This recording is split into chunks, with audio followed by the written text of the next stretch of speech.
আসসালামু আলাইকুম এভরিওয়ান, আশা করি সবাই ভালো আছেন। আজকে হচ্ছে একটা খুবই সহজ এবং নতুন একটা নাস্তার রেসিপি। এই নাস্তাটা আপনারা বাসায় থাকা মাত্র আলু দিয়েই তৈরি করতে পারবেন। যারা একটু ভিন্ন ধরনের নাস্তা পছন্দ করেন, আশা করি তাদের আজ এই ভিডিওটি অনেক বেশি ভালো লাগবে। আর এই নাস্তাটা দেখতে যেমন সুন্দর, তেমনি খেতেও হবে অনেক বেশি মুচমুচে এবং অনেক বেশি সুস্বাদু। তো চলুন কথা না পারিয়ে রেসিপিটি শুরু করি। নাস্তাটি তৈরি করার জন্য আমার লাগছে 2টা সিদ্ধ করা আলু। আমি আলুগুলোকে গ্রেট করে নেব। আপনি যদি ম্যাশ করতে চান তো ভালোভাবে ম্যাশ করে নেবেন, যাতে কোনো শক্ত বা দানাদার অংশ না থাকে।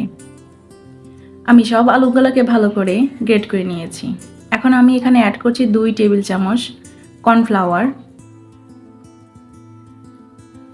অ্যাড করছি 1 চামচের মতো চাট মশলা, 1 চামচের মতো লবণ দিচ্ছি, লাল মরিচের গুঁড়া দিচ্ছি 1 চামচের মতো। ঝালের পরিমাণটা আপনারা আপনাদের পরিমাণ মতো দিয়ে দিবেন। আর 1 টেবিল চামচ দিচ্ছি ধনেপাতা কুচি। এখন ভালো করে এগুলো মিশিয়ে নিচ্ছি। এগুলো বেশ ভালো মতো মিশিয়ে নিয়েছি। এখন একটি বোল্ডের পরে নিয়ে আমি লম্বাটে একটি রোল বানিয়ে নিয়েছি। রোলটার উপর সাইডে আমি এবার একটু হাত দিয়ে একটু ত্রিভুজ আকৃতির মতো করে নিচ্ছি। আপনারা দেখেই বুঝতে পারছেন হয়তো। এখন ছুরির সাহায্যে আমি নাস্তাগুলোকে পিস পিস করে কেটে নিচ্ছি। আমি সব নাস্তাগুলোকে পিস করে কেটে নিয়েছি এবং 2 হাতে 2 পাশে একটু চেপে আমি এভাবে ত্রিভুজ আকৃতি করে নিয়েছি। আপনারা চাইলে এখানে গোল অথবা চৌকা শেপেরও করে নিতে পারেন। আমি সব নাস্তাগুলোকে এভাবে ত্রিভুজ আকৃতি করে নিয়েছি। এখন একটা সাইডে সরিয়ে রাখছি।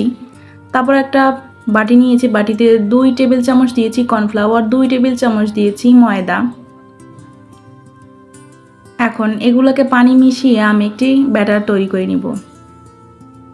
ব্যাটারটা অনেক বেশি পাতলা বা অনেক বেশি ঘন এরকম কোনো কিছু নাই, মোটামুটি ঘনত্বের একটি ব্যাটার তৈরি করে নিতে হবে। এখন আমি এখানে স্বাদ ঠিক রাখার জন্য একটু লবণ ব্যবহার করছি।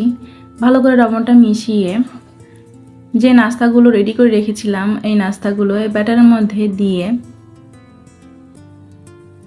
আমি ভালো করে কোট করে নিচ্ছি। এখন আমি একটি পাত্রে ব্রেড ক্রাম্বস নিয়েছি।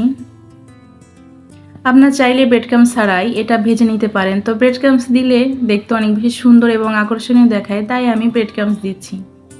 এখন ভালো করে ব্রেড ক্রাম্বস দিয়ে সব নাস্তাগুলো এভাবে ঠিক একইভাবে আমি কোট করে নিব।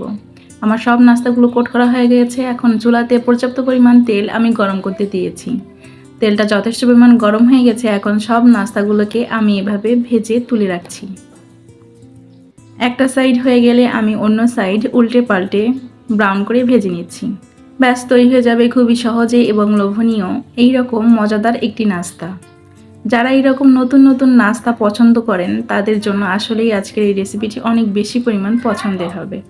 আশা করি আপনারা এই রেসিপিটি বাসায় অবশ্যই ট্রাই করবেন। ট্রাই করে আমাকে জানাবেন যে আপনাদের এই রেসিপিটি কেমন লাগলো। তো এভাবে সব নাস্তাগুলো ভেজে আমি তুলে রাখছি।